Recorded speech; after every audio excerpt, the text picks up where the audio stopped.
got a real odd one today. This thing I picked up on eBay. I think I paid around $50 for it. It looked rather unusual. The only information I have on it is that it's made by F4W and it's the PSI-50. The only information I can get on the company is that they make voice over IP solutions and they usually involve wireless in some way. I can't find any information on this product other than what we can piece together just by looking at it. It obviously handles some kind of voice over IP system. It uses an antenna. What intrigued me about this one, other than, you know, it's an oddball 1U device, which always interests me, it has 6 Ethernet ports, and it's not a standard kind of makeshift router board that a lot of companies use where they have 6 ports all in a row and that's the only I/O. This actually has a serial port and a VGA port and USB, so it seems like it's a proper motherboard in there. I was thinking maybe an ITX board. It also has a breaker switch on the front, which is a little unusual. There's a power switch and LED on the front. That is just hitting the motherboard. It doesn't do anything fancy.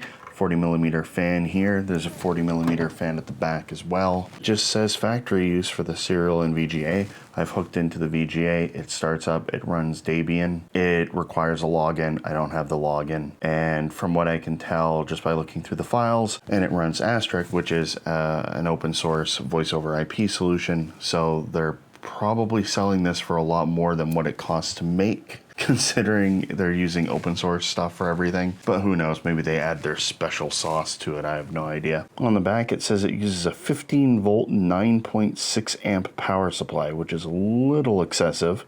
It uses a funky screw-on connector, which I don't have. It's assembled in the USA, and there's a WAN cable pass-through. Now I'm thinking this is a standard pass-through port, which is common on network devices, but it's physically just a literal pass-through. I mean, it's just a hole. This allows you to run a cable through the back to the front and loop in and connect to the front of the device, which is really weird. I've never actually seen that on a product before, but I mean, I guess it could be useful. There's a standard FCC ID. I couldn't really find much information on that. Maybe I was just looking it up wrong. I don't know. I haven't really looked up many FCC IDs. And there is a standard notice about not being able to use 911 on this thing, and another 40mm fan. Once I received this, one of the first things I realized was this is plastic, which is very weird. This whole case appears to be a completely custom case. It's all ABS plastic. They've got this huge chunk of foam to hold the hard drive in. More on that in a second. But this is a really crazy design. I have never seen a product like this before. It is pretty out there. You can see they've actually machined this with a CNC. This is when the weirdness really starts to set in. The air is coming in on this side through the 40mm fan, and this one's exhausting it. These are cheap and loud fans, by the way. Power is coming in through here. Now I've cut this wire. That wasn't like that. I just cut it so I could wire into it and power the device simply. They're running that into the DC input. This looks like it's a normal 4-pin CPU power header, but it's not. This is pretty standard on embedded motherboards where they just have a 12 volt input to provide power to the motherboard, and then it produces its own 5 volt and 3.3 volt etc. rails. It essentially has a built-in Pico PSU inside the board to power the other devices. Where it gets really strange is, well, one, they're running it through a breaker, and then they're running it into here. This, according to its own manual, is a 12 volt power input. The back says 15 volt. There's probably some tolerance on it. It may be that they're just using a power supply that doesn't quite put out 15 volts when it's at a high current draw. So it just comes down to around 12 volts, but that doesn't seem right to me. Instead of using the ATX power connector as an input, they've actually plugged in to the ATX connector, which is feeding the serial ATA drive. You can see they've just crimped it together and heat shrunk it. I mean, they did a nice job on it, but I mean, they have all these bare wires here. It looks like they just cannibalized an existing connector and attached it to this in some weird fashion. You can see the channel here. Other than that, inside the case, there's just this motherboard, which by the way is a 5 1/4 inch form factor, Ever heard of one of those? Probably not unless you make a lot of embedded devices, but it's pretty useless because you can't really get cases for it. The motherboard has a CPU fan, which is extremely low profile, and it's actually within about 5 millimeters of the lid, so I'm not sure how much this is actually pulling in. I'm sure it's doing something. The nice little copper heatsink. We got some Corsair memory. There's 4 gigs installed total. Wireless card. Everything is glued down. Just everything. There's hot glue on everything except things that might actually fall out, like this just plain header. You would think that that would be one thing that has it, but no, they left that off, you know, the power LED and stuff like that.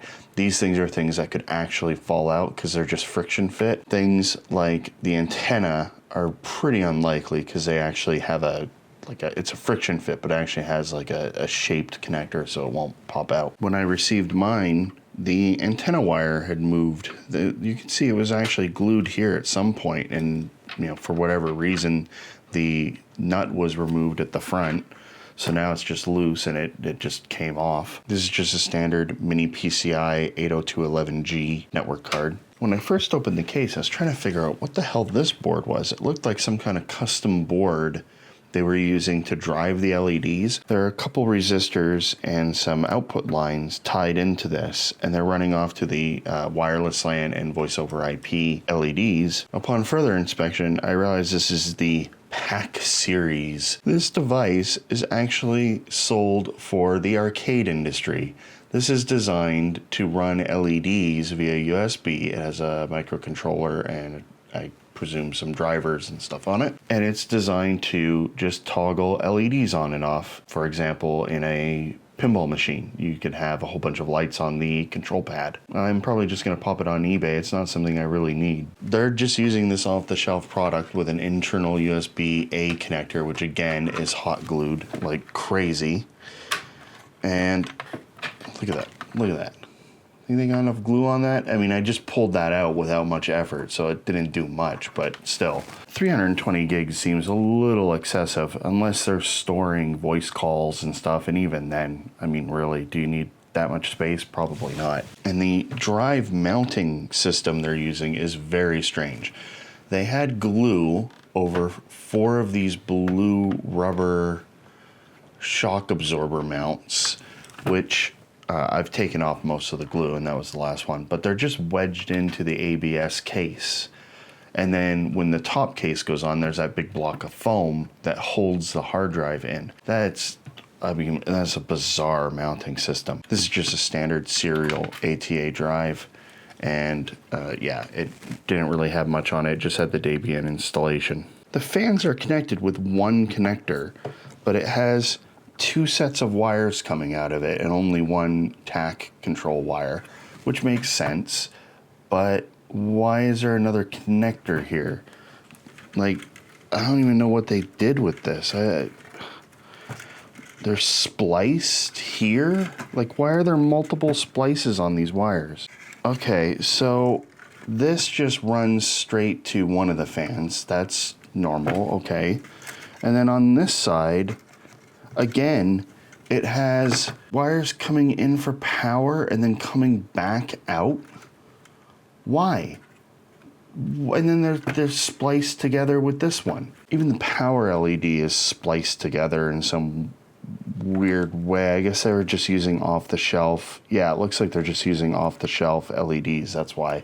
You can't even disconnect the motherboard power connector because it interferes with the pass-through tunnel. It's not that it's like outright bad or anything. They went through these bizarre lengths to connect various things in just the strangest possible way.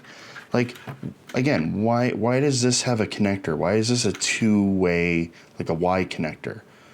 Why wouldn't you just cut this and connect it to this and then get power for them both? Am I missing something here? Maybe they just didn't want the TAC wire loose. I mean, you could just cut it at the fan. Who cares?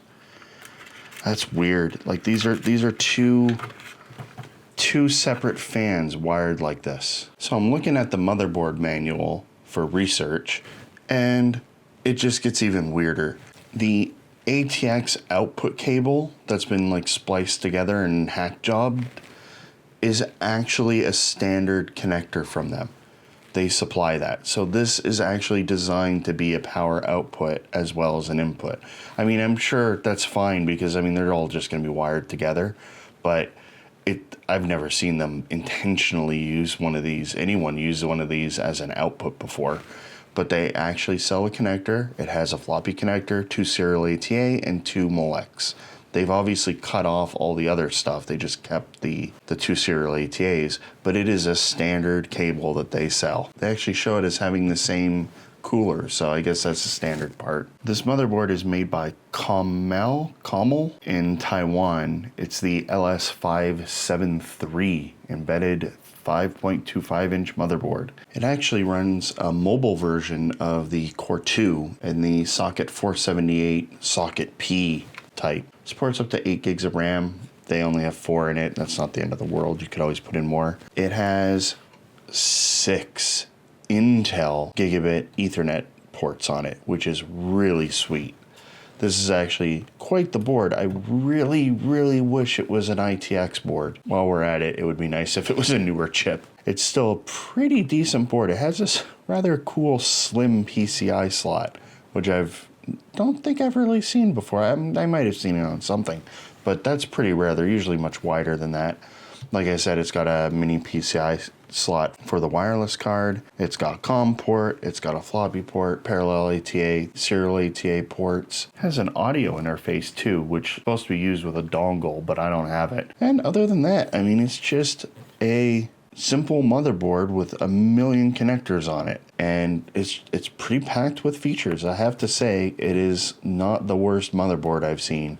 It is not the most useful motherboard I've seen, seeing as it is a form factor that you can't really use. The device as a whole was moderately useful. I mean, you could install pfSense on this. You probably wouldn't get great throughput just based on the fact that the CPU is quite weak. But other than that, I mean, it has all the necessary I/O. I think it's just lacking in CPU power. It's a Intel Core 2 Duo mobile chip. It's the SLB3S, which is a dual core CPU with a 1066 bus speed. I mean, it's a Core 2, so it's not great, but it'll work for most things, especially little embedded tasks.